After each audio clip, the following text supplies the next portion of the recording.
Hello children, today we are going to start with a new chapter, Coal and Petroleum, and in this chapter we will be studying about we will learn about the properties, formation and uses of coal and petroleum.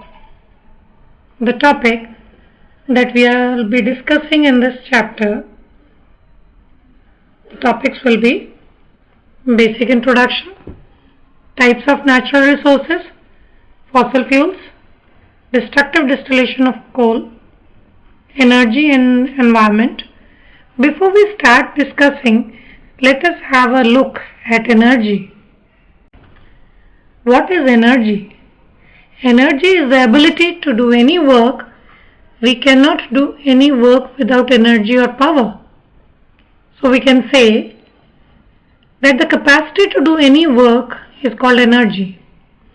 There are different forms of energy, and all forms of energy are stored in energy sources in different ways. This energy source is used in daily routine tasks. For example, bulb. When we turn the bulb on, energy comes in the form of heat and light. That is the reason we are unable to touch the bulb from outside as it gets very hot. The electrical energy of the bulb gets converted into heat and light. Thus, we need a cloth to hold it. Energy is always conserved, or you can say constant. Constant means it remains same.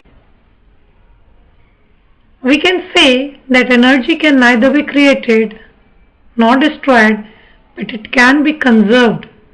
Energy is converted from one form to another form. So in other words, this particular sentences are actually giving you the law of conservation of energy. Law of conservation of energy says that energy can neither be created nor destroyed, but it can be changed from one form to another. For example, solar energy. We get energy from sun in the form of heat and light. It gets stored in different sources and we can use every day. Natural sources of energy. Nature provides us energy. For example, the air we breathe, the water we drink, the food, sunlight, mineral, etc. Man-made sources of energy. The sources which are made by man are known as man-made sources of energy. Natural sources of energy means the sources of energy which we are getting from nature, from God. We divide them into two categories, renewable and non-renewable sources. Renewable sources. Renewable sources are those sources which can be used again and again, means they can be reused. Means they get converted into such a form that you can use them again and again. First example is biomass. Any substance which is obtained from plants and animals or its refuse is known as biomass. So bio is a word made from, you can split it into two parts. Bio means living, mass means matter. So any matter which you are getting from plants and animal and you are using it as a source of energy will be called as a biomass, like cow dung, wood. So this comes under the biomass. Hydropower, it means dam. Dams are used to store river water in the reservoirs.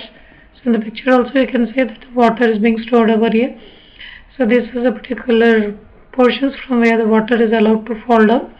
So when the water falls down, it falls with a great speed, because when it is stored on the top, it possesses potential energy. When it is dropped, that potential energy changes into kinetic energy, and this kinetic energy makes the turbines move, and these turbines are attached to generators, and generators are going to produce energy in the form of electricity.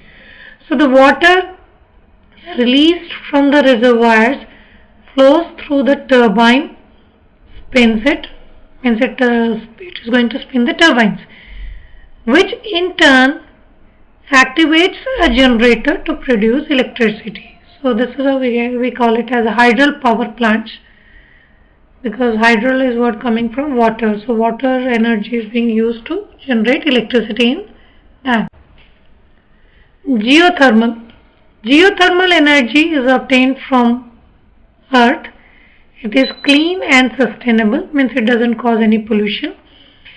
There are hotspots. What do you mean by hotspots? Means have elements which continuously degrades, which are present beneath the earth, and these spots degrade and its mass is ultimately converted into energy. So there are certain elements present over there which are continuously changing into some other form, and while changing into some other form they are producing energy in the form of heat. So you will find certain places on earth where you will find that the big pieces of rocks are very hot, and if some water is in contact with those rocks, that water is going to change into steam, so that can be used to generate electricity. Next is wind energy. The energy obtained from windmills. So moving air possess kinetic energy, and when moving wind is going to make the turbine, these fan-like structures of windmill move.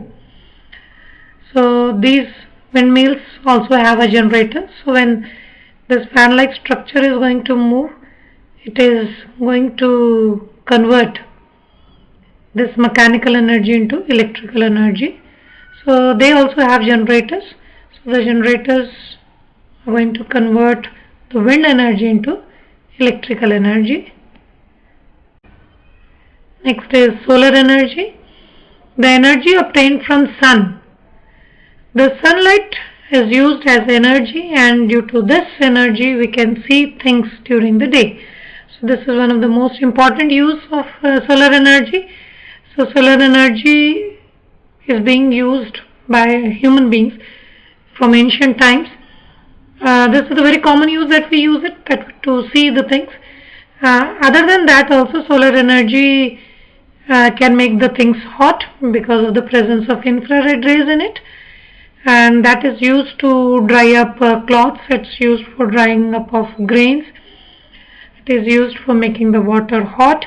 In modern technology, we have used solar energy into converting electrical energy using solar cells. We have solar panels. Solar energy can be converted by using different devices in modern technology to convert solar energy into electrical energy. We have solar water heaters nowadays. We have solar lamps nowadays. We have solar cookers which can convert solar energy into heat energy, and we can cook food in that. So we are trying to use this energy as far as possible because India has a great potential for using solar energy. That's all in this chapter. Thank you.